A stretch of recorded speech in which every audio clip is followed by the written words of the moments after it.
Welcome to the Know, Like, Trust podcast for real estate professionals.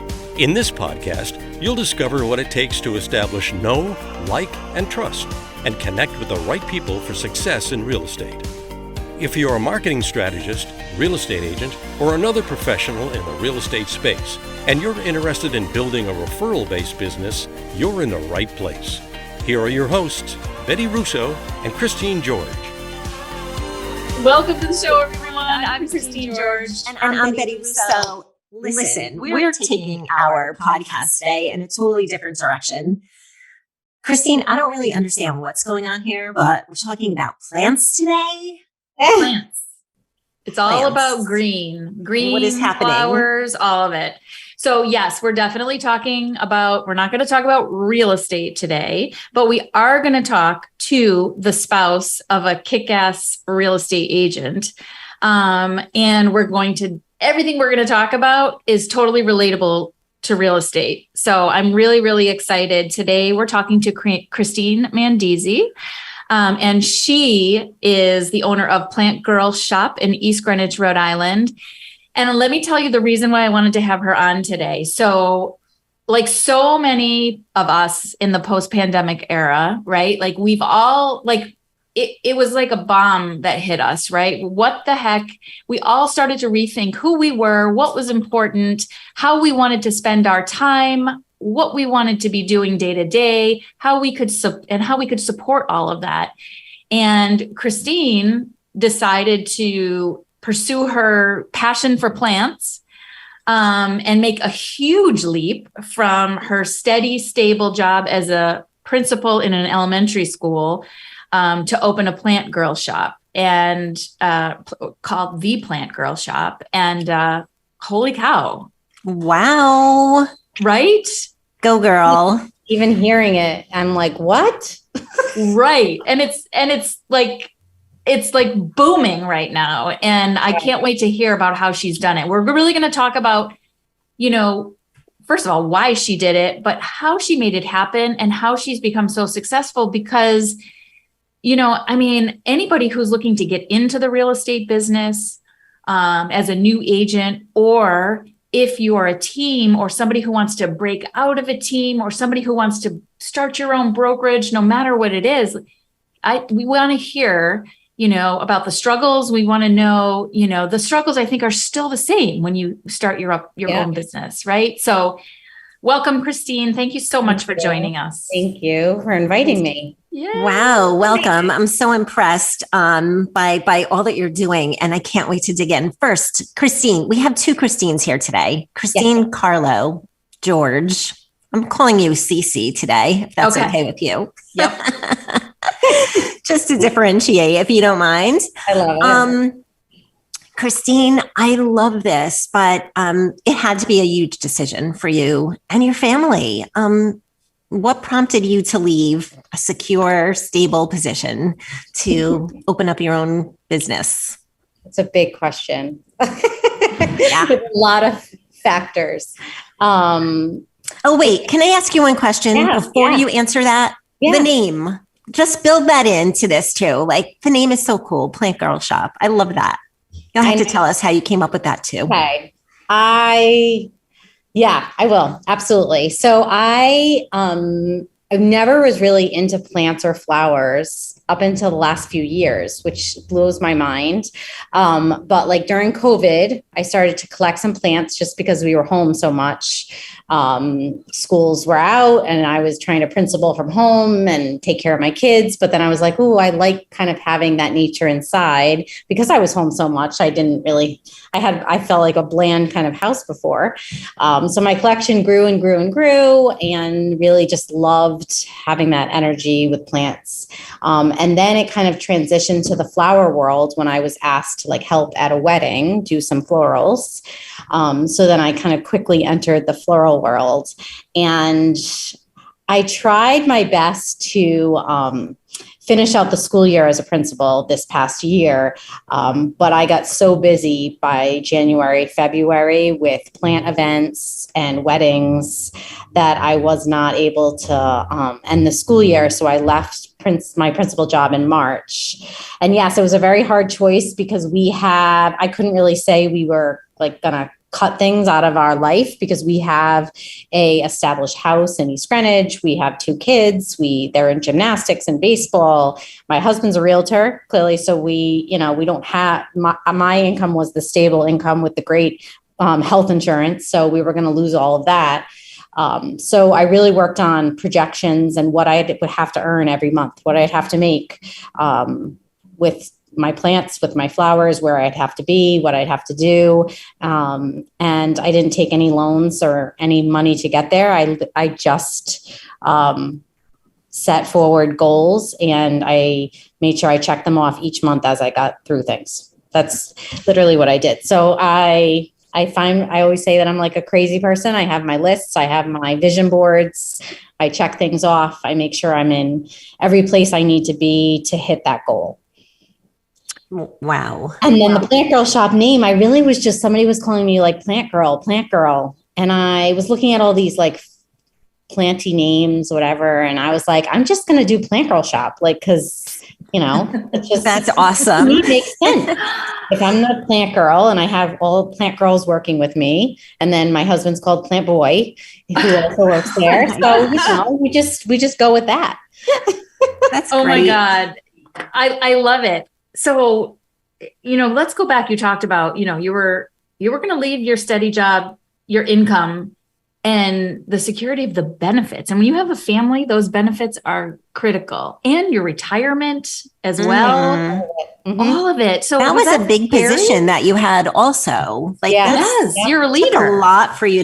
Had to take a lot for you to make this decision. Yeah, absolutely. Because that's the steady piece. I have 3 master's degrees in education. Like that's what I've been doing for 20 years. But really, even what you said earlier about real estate, owning your own business, even being a principal, being in corporate America, there's so many similarities, the connections that I could carry over to other industries, no matter what I was doing. So I take everything I've learned from being a principal, a teacher, and put that into my business today. And I think that's what makes me at this place, I would say, successful. I mean, I wouldn't say I'm like successful yet because I'm still going, I'm still new in my business. But at the point that I am now, because I've taken all the pieces I've learned along the way. So was it scary? Oh, it's terrifying. Tell me about that. How'd you get over the mortgage?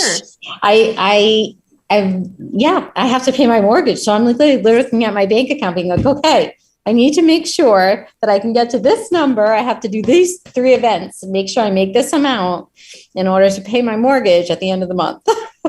Wow. So, but I have been doing well. And I was able to project out based on mostly weddings because I knew what was coming. And I booked in my first 3 or 4 months in the wedding industry, 50 weddings. So I know. Oh my God.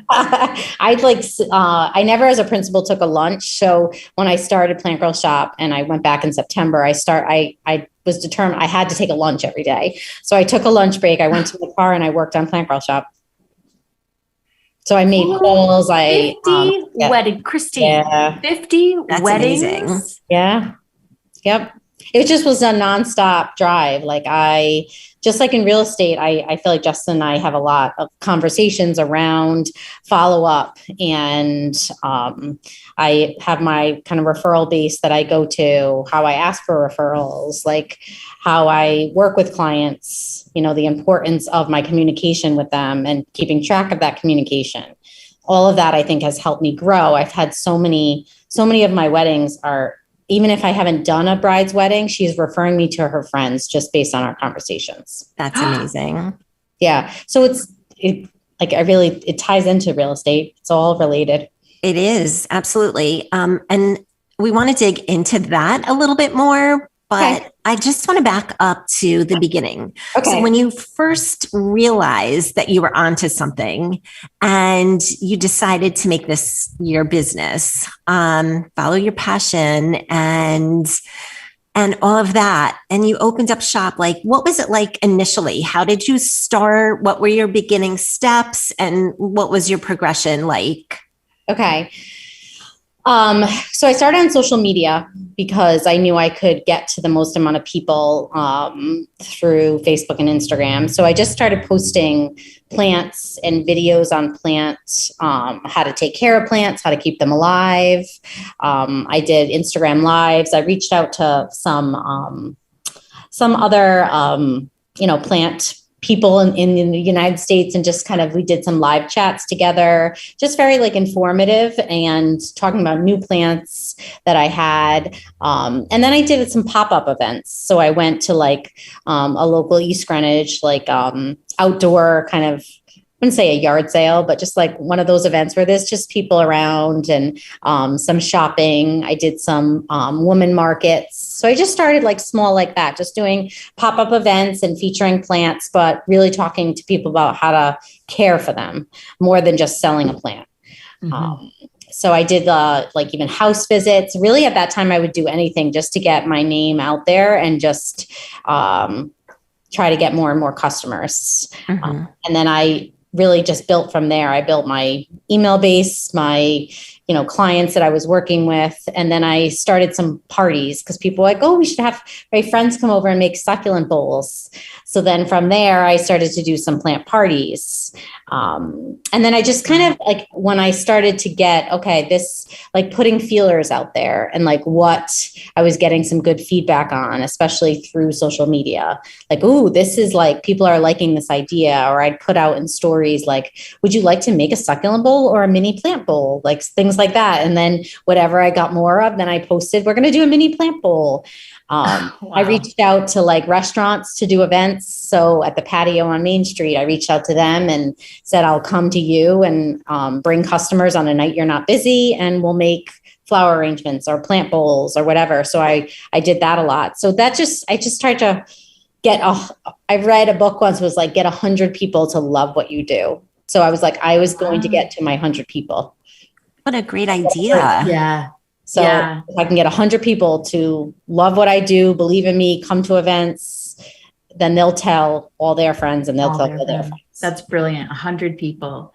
So that was sort of the evolution. Now, you talked in the beginning about vision boards and goals, like never owning a business. Now, I know you, through osmosis and conversations with Justin, you learned a lot, but how did you even go about putting your goals together and your vision board? And then you must be organized. So you're like keeping yourself accountable. How do you do that when you're a sole proprietor? I would say that I feel like I'm organized, but then I look at it and I'm like, I'm not organized. So I did a vision board like at the beginning of my business, and I put together goals. I listened to a lot of Clubhouse in the Breakfast with Champions. So I got a lot from that. I've read some of the books that they had recommended. I had a lot of conversation with my husband, who's a real estate coach, but also I feel like a life coach around growing a business. And then just put lists together. So every month I would put a list together, and then even break it down by week of what I wanted to accomplish that month. And I put up a board that said, like, my first year doing weddings, I want 25 weddings. And then I got to 50 plus. So I just kept doing that. And I even looked at my vision board today, and I did everything on the board. So I just had, like, I didn't sleep last night thinking I need a new board and I need some new goals, because I did a lot of them already. That's awesome. So awesome. It's interesting, as I'm sitting here listening to you, Christine, I could be listening to a real estate agent. Mm-hmm. Exactly. Telling me how they stay organized and, have their goals and their process. And back to what you were talking about, providing value through your videos and reaching out to the right people and growing, your sphere. I mean, oh my gosh, I feel like I'm talking to a realtor. So that's how this all ties in. Yeah. And like so many lessons here from you. It's amazing. The follow-up, right? That is at the core, it feels like you were building relationships. Yeah. And nurturing them. Oh, absolutely. Yep. And even with brides and grooms, with my people who buy plants, I continue that all the time. I'm texting, I'm emailing, I'm on social media, I'm tagging. I know the relationships are key to my success. So that's what I value most in my business. That's awesome. Now, I would imagine you have closing gifts for all your realtor friends out there that you sell to them. I always do. Yes. I've actually teamed up. I love teaming up too with local artists. And so some local, one of my girlfriends has a blanket making business. So I always try to team up with other vendors and other entrepreneurs to like do closing gifts together. So I have a couple things that we did together for realtors. With like a blanket and a plant. Or a plant with a box with their name on it for plants. So fun things to keep it exciting. And no offense, Christine, because, we love what you do, but you would be like a really amazing realtor. I told my husband just putting that out there. I know he never believed me until recently, and now he says I will never say you can't do anything. He's like, you don't understand. I was like, oh, I do. Have you been a principal? Have you had 650 kids that you were in charge of? Yeah. I would imagine that's the prerequisite for anything that you want to do. Oh yeah, totally. Christine, is there anything looking back now that you would have done differently? I probably would have done it sooner. Oh, you're in the right place when you say, I wish I had done it sooner. Mm-hmm. That's awesome. Yeah. Yeah. I was so afraid.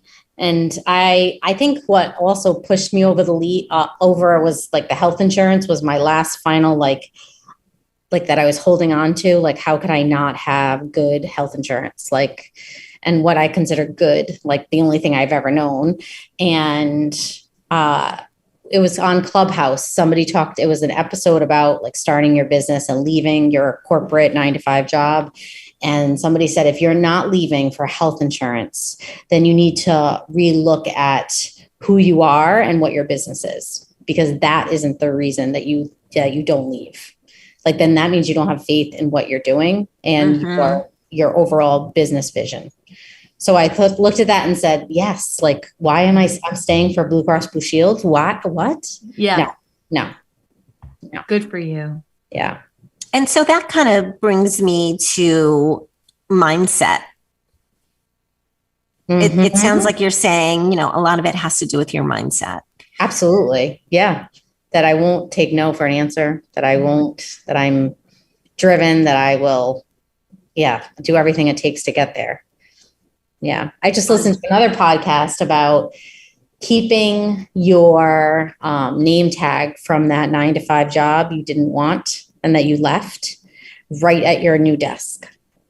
Oh. So I have my Mrs. Mandese principal name tag now in my bag to sit on my desk because I want to look at it every day. And when I want to just get upset or something happen, I'm looking at that saying, that's why I'm continuing to do this, because I left that because it wasn't what I was envisioning for myself anymore. That's awesome. Great idea. That's awesome. And it sounds like you've had just a really solid support group around you as well. Yes. I would say my husband is number one as supporting me and taking this leap, because I think he almost had multiple heart attacks and still does along the way. Like, oh my God, where's the paycheck and the direct deposit? My parents probably have been like, I can't even, you're leaving your job. You make this money. Like, how are you leaving? I'm like, I know I'm leaving. I'm just going to do it. Do you miss it at all? No, not even a little. Good for you.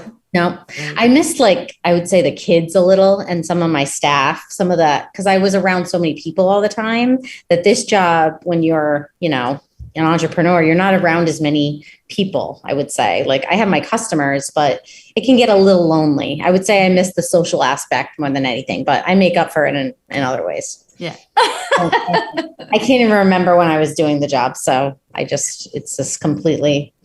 Good for you. What a great success story. Yeah. It's awesome. Yeah. Yes. So fun. So I'm curious, are your flowers available to ship?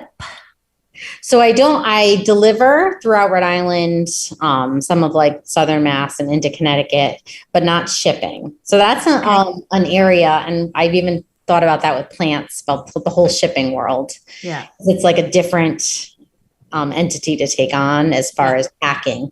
I can't even imagine how would that even work? I mean, people, of course you can go to the 1-800s, flowers, all those places and get things shipped. It's not the same though. So I always say shop local, shop your, local shops in your area for flowers, plants too.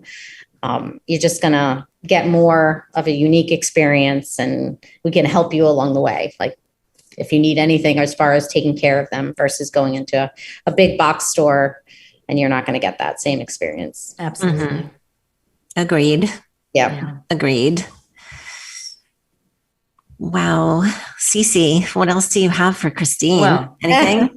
I do. Before we wrap, we're getting ready to wrap. We have 2 final questions for you. Okay. Oh God. I feel No, don't be nervous. Okay. It's all in your head. Okay. It's all in your brain. The answers are right here. What are the 3 things you would want our community to take away with today? What are the 3, biggest takeaways in what you've experienced the last couple of years? Well, of course, number 1, if you don't love what you do every day, and there are going to be times where I don't love what I'm doing right now every single second of every day. But in general, if you're unhappy with your job and your life that you've created, to change it, to just do it. There's lots of excuses that you can make along the way, but there is a way. If you have the passion, if you have the will, there is a way to get it done. Love it. So that would be number 1. And when you make that leap, figure out what are your most important priorities to get there, and then creating your vision and goals around those priorities. Mm-hmm. Great tips. And then make sure you have that support team, you're with the people who are supporting you on this journey, because it does take away from, that has happened to me. It takes away from some family time, friend time. I can't do the same things I was doing before, but you have to prioritize. What are you willing to do to get there? Awesome. All right. And I love your determination. I do love too. it. It's, and you say it all the time, love what you do, Betty. You say it all the time. So you've got to love what you do. I love that. Do what you love and love what you do. Then it doesn't really feel like work, right? That's right. No, it's fun. I have a wedding tomorrow. I'm so excited. I can't wait. I'm psyched. It's exciting. Even when I'm there at midnight taking down greenery off chandeliers, I'm it just looks so pretty. I am tired and I do have a headache, but awesome. Good for awesome. you. All right, finish this sentence. Know, like, trust is. Drum roll. Oh my God. Know, like, trust is. Oh my gosh. Now I'm at a loss. I don't know, ladies. Now I'm on the spot for one word. See, I'm better when I can. It doesn't have to be one word. It doesn't have to be. Yeah. No, just finish the sentence. Know, like, trust is. Oh my God.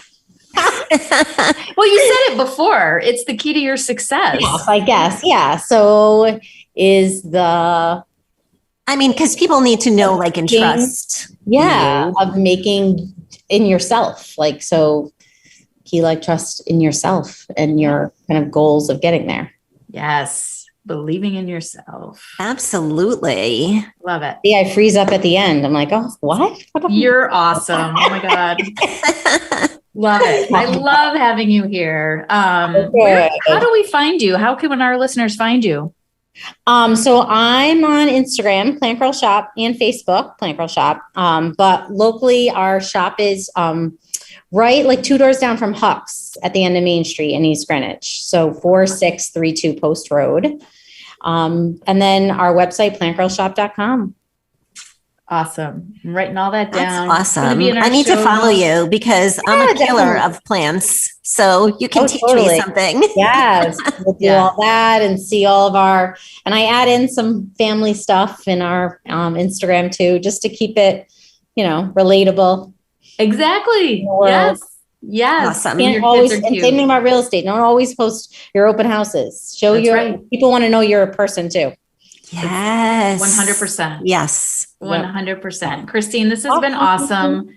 Thank you so much for taking the time with us today. We really appreciate it. And for everyone who's joined us, leave us a comment. Let us know you listened. If you're listening on the podcast, give us a 5-star review. That would be awesome. And share us with all of your friends. And we will see you here next time. And follow the Plant Girl Shop. Thank you. Yeah. Thanks, everyone. Bye, everyone. Thank you. Thanks for listening. If you like this podcast, we'd love it if you subscribe and leave a review. If you're interested in being a guest on the show, please reach out to Christine or Betty on social media for consideration. You can find them on Facebook, Instagram, LinkedIn, and YouTube. Please join us next time for another insightful conversation on incorporating know, like, and trust into your business.